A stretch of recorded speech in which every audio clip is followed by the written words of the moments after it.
name is Srinivas. I am working as assistant professor in IARE college.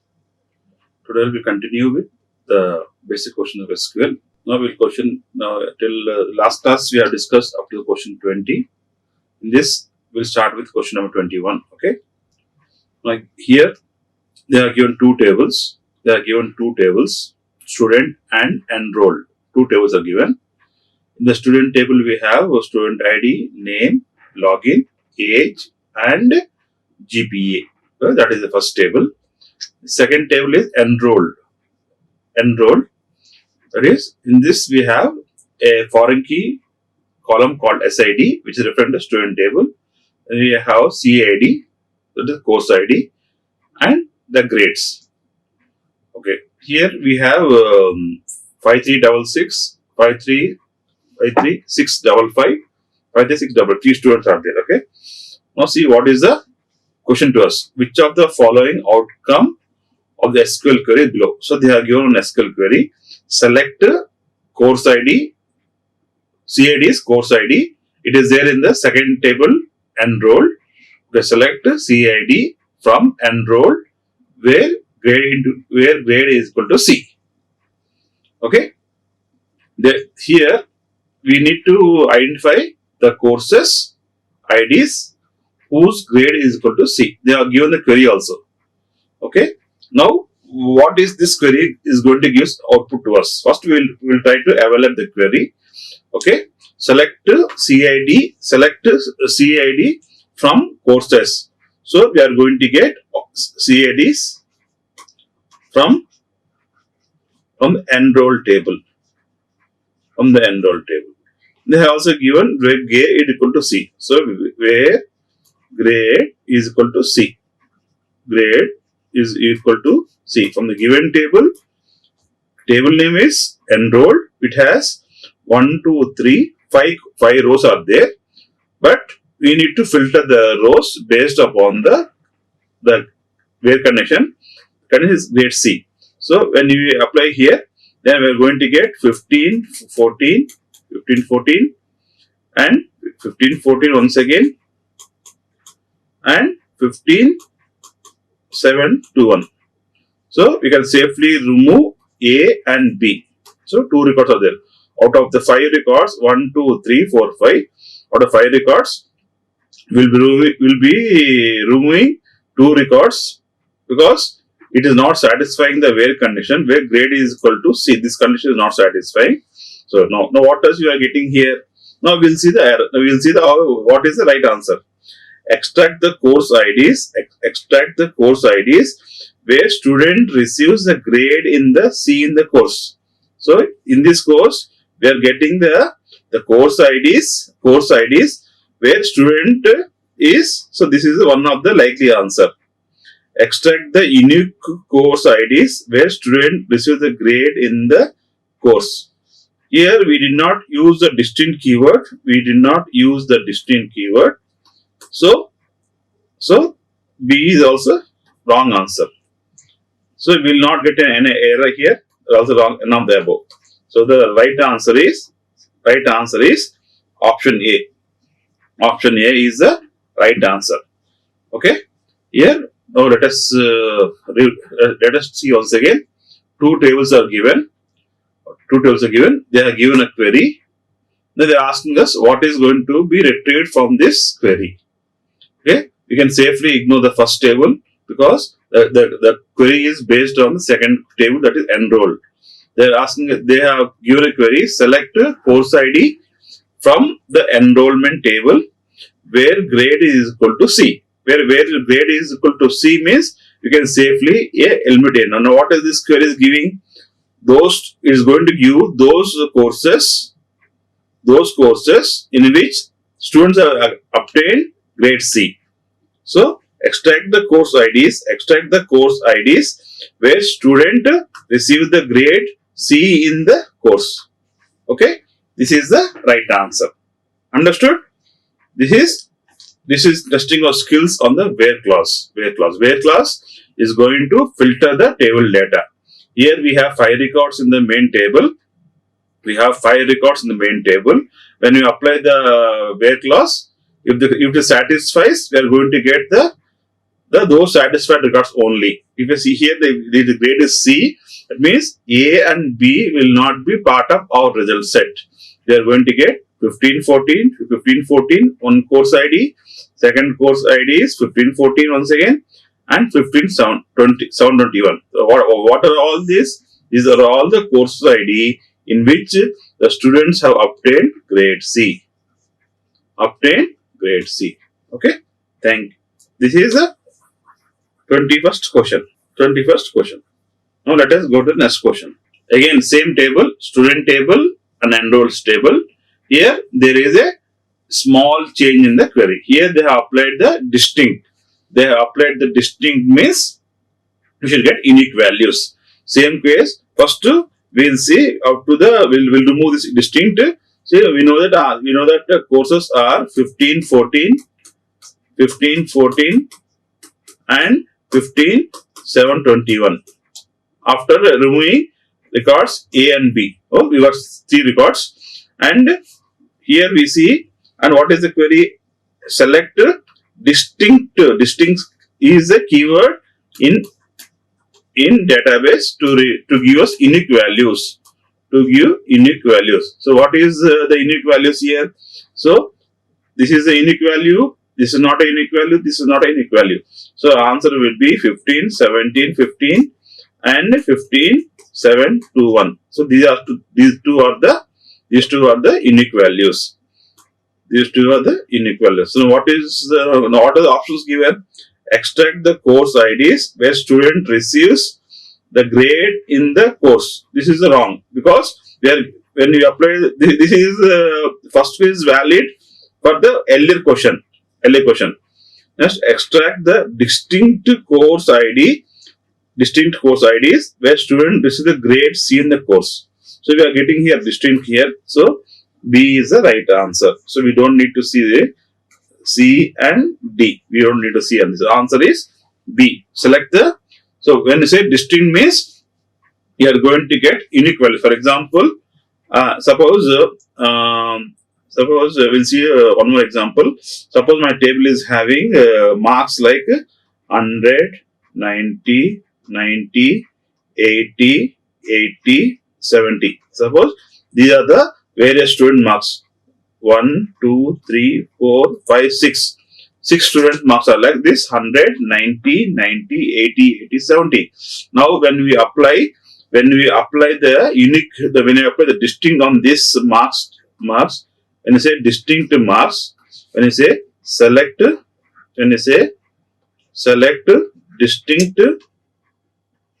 distinct marks, then what is distinct is going to do? Distinct is going to give us unique values.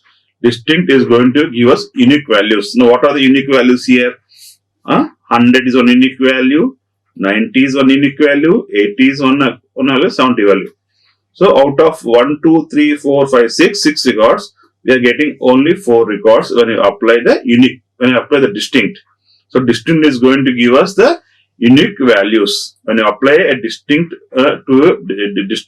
clause to a query, out of the given result set, it will pick only the distinct values. Okay, though there could be 290 records, 280 records, still we will get only 190 record.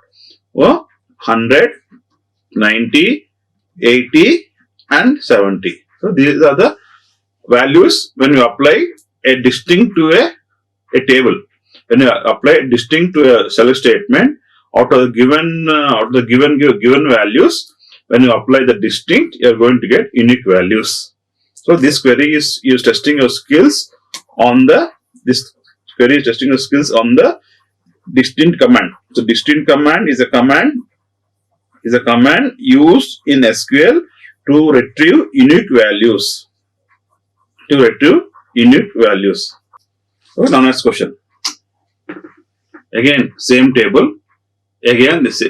Student and enrolled. They are given us same tables once again. Question 23 was same.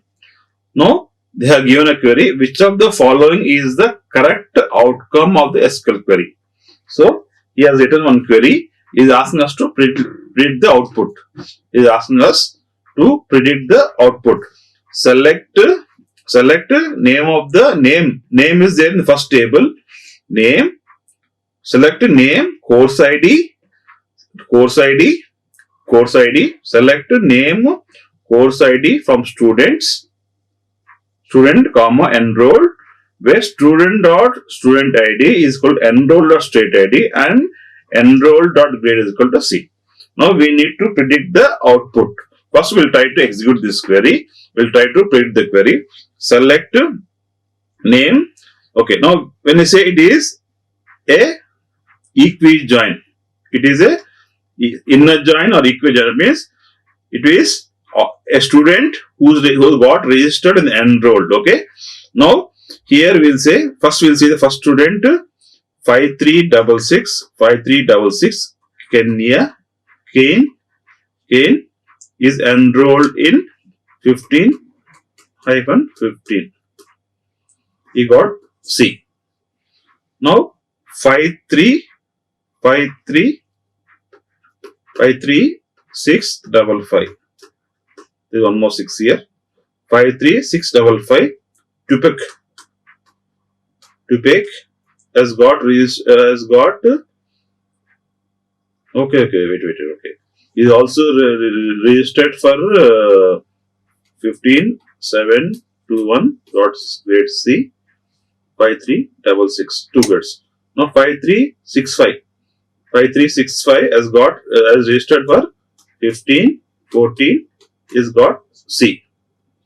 How many records are there? 1, 2, 3, 5 records.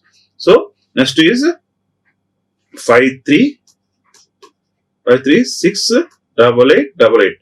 Here Biber got registered for 15-721 is got A grade.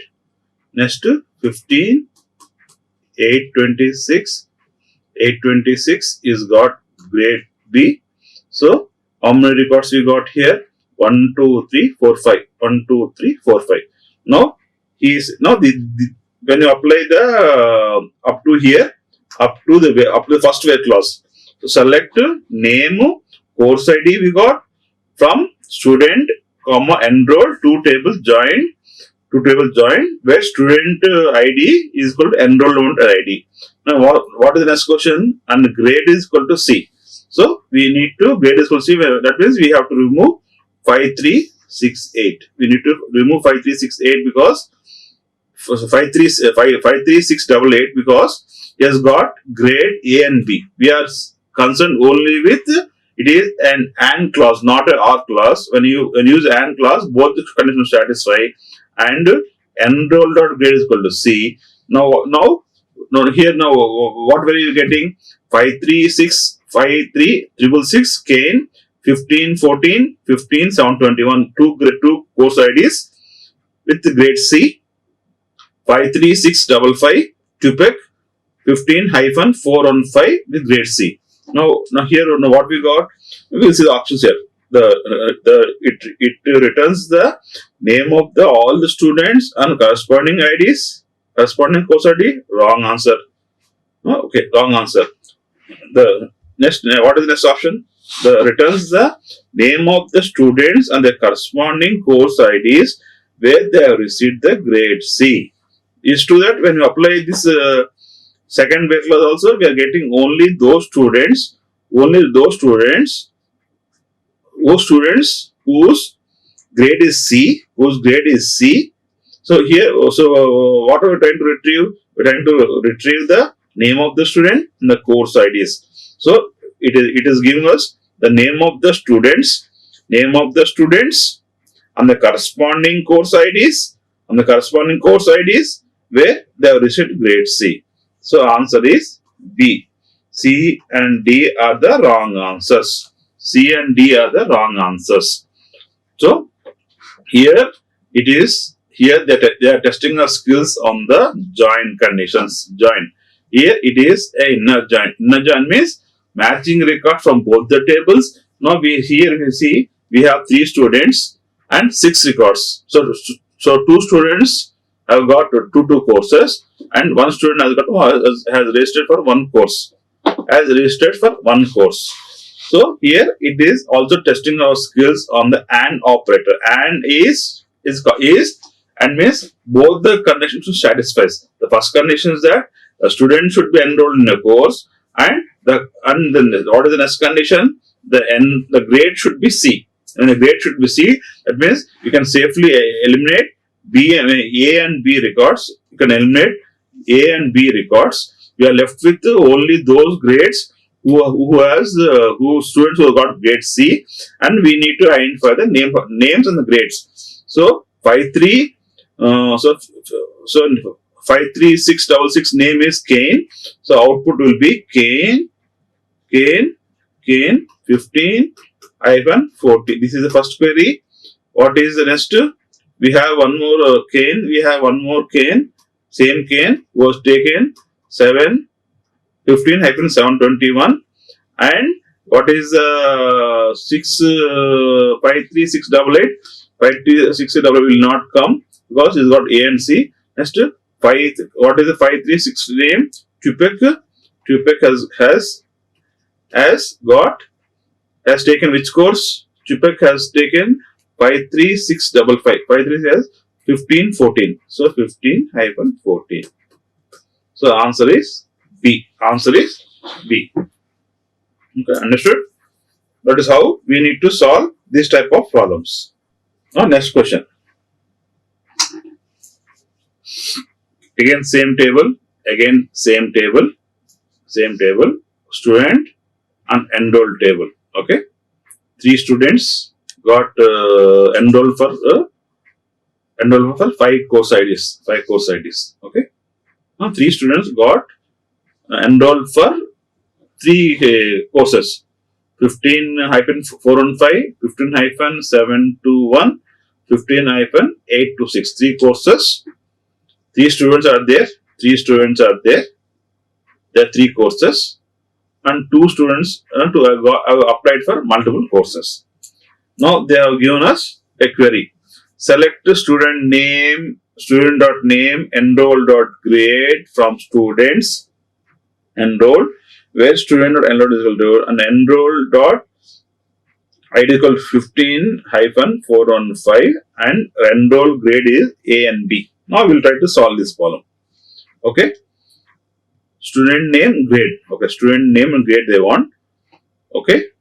And now how will you solve this problem? Kane is the first student. Kane, who got registered for Kane, who got an enrolled at grade. So grade for 15. So he has got grade C. But now 15-14. We will be concerned only with 15-4 courses. So 1, 2. Next, what is the next student? Who was second? 5-3. His name is Tupek. He has got again course ID equal to 15, A grade C. Okay. Now enroll grade is equal to A and B. So both are not satisfying because A and here they are using the in operator, means it could be either A or B. It is not like A and B. It is something like A or B. When we want to search for multiple values, we can use in operator. If it is a single value, you can directly say is equal to A, or suppose it is is equal to A. Suppose you want to write one more condition, you want to search for A also, B also, you say or B. Instead of writing this or, you can straightly write in A comma B. Okay. Now, in this case, your query will give you 0 records. The query will give you 0 records. Here the course ID is 415, who got grades of A, C, both of C. Now, what is you are going to get? Returns the name, grade of the students who took course 15-415 and got a grade A or B in this course. This seems to be likely the answer. This seems to be likely answer, but we are not sure. We'll see the next questions. The returns the name of the grade of the students who took the course 15-415 but did not get grade A or B in this course. Here it is inoperative. It means it could be either A or B. So this is not the right answer. No error. None of them. So it is the answer is A. Answer is A. Okay. Now what is the query? The query is saying to join two tables: students and enroll table. Two tables are joined, and whose course is 15-415. Now, how many records will be going to get? 5366 is Kane. We get course grade C. Next, one more student 53655 is Tupek. Is got grade C. Okay, this is the condition which satisfies up to first here condition. Now we're also now here they ask us to grade A and B. Now both these grades are C. So no records are given. No records are coming to us. So that is the output. But the question is, when the query is executed, what is the right outcome? So it is going to return you the name, grades of the students who took the course 15-415 and got a grade A or B. Okay. When it is an in operator is used to search for multiple values. It could be A, B, C. That means it is something like where grade is equal to A or grade is equal to B or grade is equal to C. Instead of writing this OR condition for 2 times, I can straightly write as an in operator A comma B comma C. When I say in operator A comma B comma C, so that means all those records which satisfies the condition grade is equal to A will be given, which also satisfies the condition grade B is given. Also the condition which satisfies grade C is given. So anything satisfying record grades A, B, C will be given as output. Okay. This is the question number 24. Next question. Now again we have same table, 2 tables. Which of the following statements will add first F underscore name, first name to the table? That means here they are going to test our skills on the alter. See, alter table is a command to modify the structure of a table.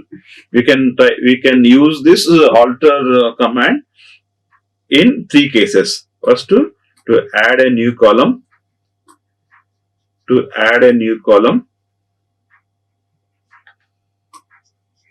drop a column, The third case is to modify a column, to modify an existing column. So alter can be made on a table for 3 conditions. First condition is to add a new column. Second condition is to drop a column. And the third condition is to modify a column. And for all these 3 conditions, we can apply the alter command. Now here, what is the syntax? What is the question they asked us to add a new column to the table? Now how can we add a new column to a table? How can we add what is the syntax here? Now to add a to student table. So first we have to write alter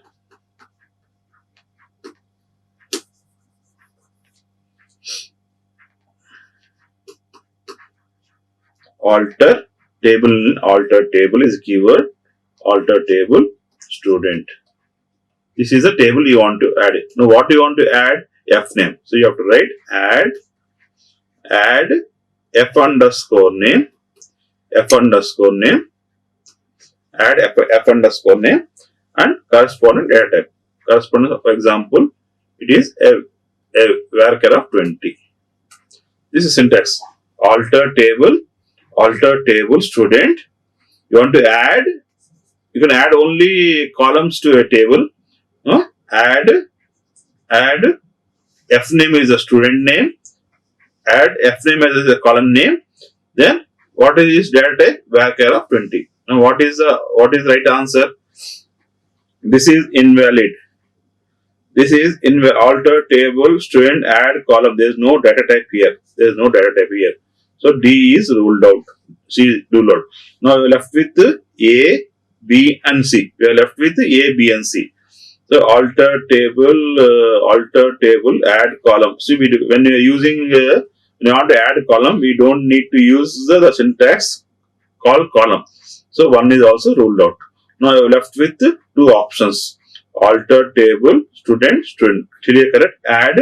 When you are adding a column, you don't need to have the parenthesis. So you don't need to have braces. So this is also wrong answer. So you are left with answer B. That is alter table student add F underscore name. The data type is of varchar 20. The data type is varchar 20. So option B is correct. Now we'll see once again. Now here in the given table, they're asking us to add a new column called F name. In order to add a new column to the table, we have to follow syntax. We have to add a syntax alter table, and it could be table name. Suppose table name,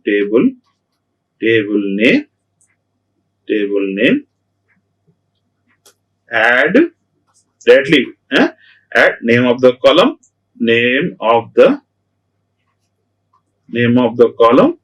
and with corresponding data type, corresponding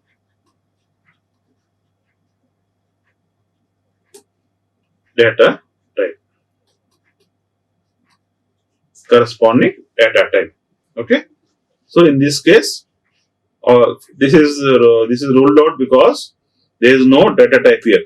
Because we cannot have a column without any data type. So D is ruled out. Next, add column is not a part of syntax. So this is one is ruled out. Now we're left with B and C, and we don't need to have a parenthesis for adding a new column. So C is ruled out. So answer is only B. Next question. Which of the following queries will result in successful insertion of a record in a student table? So this is going to test our skills in the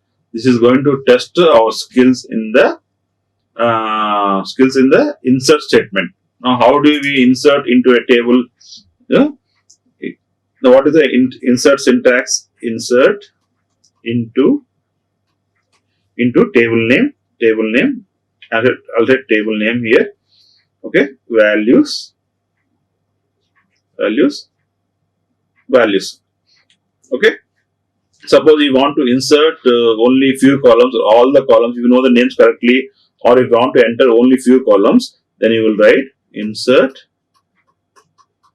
into table name. Suppose first call 1, call 2, values. Okay, this is the syntax. To add a new record to a table. What is the syntax? Insert into table name. The first case, insert into table name, values directly. Suppose you know that there are 5 columns and you want to add 5 column values. Straight away you can write insert into table name, values. You can write the given values. Suppose you want only few columns to be inserted. Suppose there are 5 columns in a table. You want to insert only 2 columns, call 1, call 2. Then you have to give only call 1, call 2 things. This is the syntax. Now, what is the in which table they want to insert? They want to insert in the first table, student table. So, insert into student. 1, 2, 3, 4, 5. It has 5 columns. 1, name, student ID, name, login, age, and GPA values. Yes, giving the values. 5, 3, 3 is a integer. Then a name, login, age, and CPA. This is the insertion. Now, this is going to get inserted correctly. Now, what about the second case? What about second case? Insert into student values. Here he is not giving. Here he is not giving the column names. He is not giving the column names, but he is giving all the columns. There are 5 columns. 1, 2, 3, 4, 5. So 1, 2, 3, 4, 5. So he has given all the values. Now, what is going to execute when you execute these 2 statements? What is going to happen? What is going to happen? Okay. In this case, both the queries will insert record successfully. It is the first option, right? Query 1 will insert the record successfully and query 2 will not do. Why? Both are same. See, in the first case, he has given the name of the columns. In the first case, he has given the name of the column. 1, 2, 3, 4, 5. Second case, he has not given the name of the column. Still, he has given all the column, there are 5 columns. He has provided 5 values. 1, 2, 3, 4, 5. So query 2 will insert the record successfully and query 2 will not is the wrong answer. Query, what is the third option? Query 2 will insert the record successfully. Query 2 will insert the record successfully. Query 1 will not. That is also wrong answer. What is the fourth option? Both the queries will not be able to insert the record successfully. This is also because by these 2 statements we can execute our query correctly. So both the queries will not be able to execute the record successfully is a wrong answer. The answer is here A. So let us see once again. In order to insert, we need to follow the syntax. Insert into table name. Table name is here student. If you know all the columns, if you are passing all the column values, you don't need to mention the column names.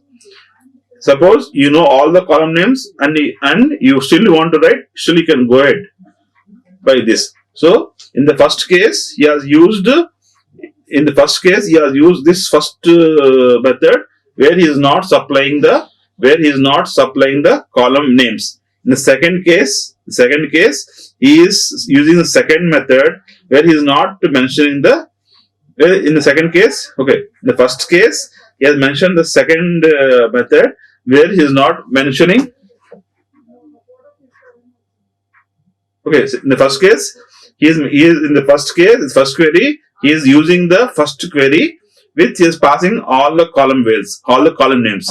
Second statement is using the first method by which he is not passing any column names. So answer is A. Both the queries will be inserted successfully. Okay, next question. 27 is again on enroll table.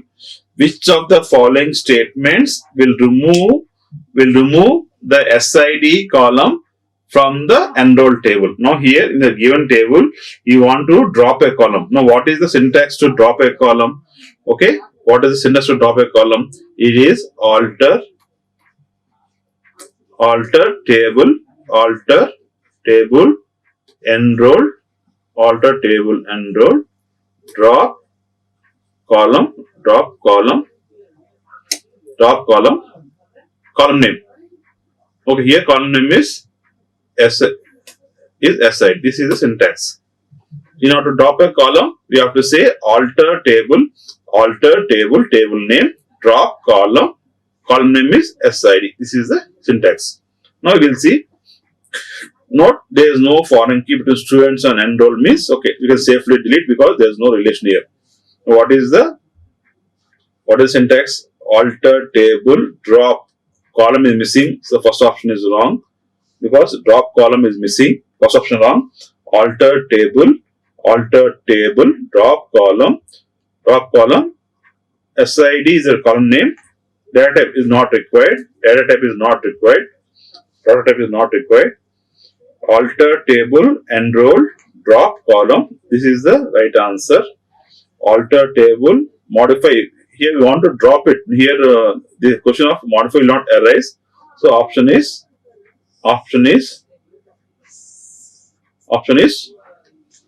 C. So which of the following statements will remove SID from enroll table? So alter table name is enroll, drop column, SID. This is syntax to be followed. So answer is C. Okay, you can safely remove, safely strike out A, B, and D. Right answer is C. Identify which of the following columns A or C in the given table is a primary key and a foreign key. Now they have given us two columns here. We have to identify which is a foreign key, which is a primary key. What is a primary key? Primary key is like a unique identifier. Primary key is a unique identifier. Now what are its properties? Should always have unique values. Not null. They cannot be any nulls. Okay. What is a foreign key? Foreign key need not have unique values. Not necessary unique.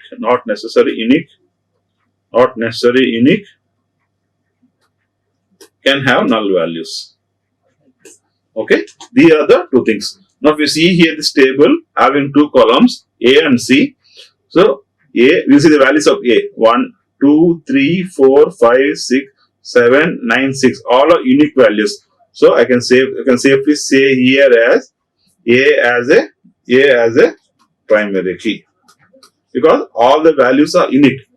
2, 3, 4, 5, 6, 7, 8, 9, 6. So all are the unique values. So I can say safely as a primary key. Second, can you see a foreign key? See 4, 4, 2, 2, 5, 4. So here values are getting repeated. Then I can say here C as a foreign key. Because in the foreign key, I can have duplicates. I can also have null values. In this case, no. There are no null values. But still, I can have a null value here. So option is A. Option is we'll see. Column A is foreign key, and column C is primary key. Wrong answer, because C cannot be a primary key because the values are getting repeated. Only A is the primary key. So column C is the foreign key, correct, and column A is the primary key, correct, because A values are unique values, and in the second case there are multiple values of C value. So answer, both can be a primary key. Both cannot be primary key because C is getting duplicates. So both can be a primary key. No, not possible. Based on the above column, we cannot tell which column is a primary key and which is foreign key. We can safely tell. So answer is B. Answer is B is the right answer. A is wrong, C is wrong, D is wrong. So here both these are wrong. The right answer is B. Next question. What are the tuples? Tuple is a row. What are the tuples additionally deleted to preserve referential integrity when the rows 2, 4 are deleted from the above table? So in this case, he is saying that when he delete rows 2, 4, when he is going to delete these rows, what are the additional rows will be deleted? Here we are saying something called on delete cascade. What is this meaning? On delete cascade means, if you delete on delete cascade means when you delete one record, the corresponding records will also be deleted. Now we know here we are seeing this. This A and C seems to be A seems to be a primary key. C seems to be a foreign key. When he's saying when he's going to drop 2,4, that means all the records which have 2 in the as a foreign key will also be deleted. When you say on delete cascade means when you delete the primary key value of 2, the corresponding this value is there in whichever tables, they have to be deleted. Now what is going to be deleted? 5, 2 is deleted, 7, 2 will be deleted. So 5, 2, 7, 2. Okay, only these two will be deleted. Okay. Now here, which when you're going to delete this 2, 4, where is 2 here? 5, 2 is there. 7, 2 is there. Now both will be deleted. So 5, 2, 7, 2. So answer is B. Answer is B. It cannot be A because 5, 2 is there. 7, 2 is there. 9, 5. Here 9, 5 is not thing because you are not trying to delete 9, 5. So answer A is wrong. Next to 5, 2, 7, 2, 9, 5. This is also again same condition. Okay, same condition. So answer is here B. Last question.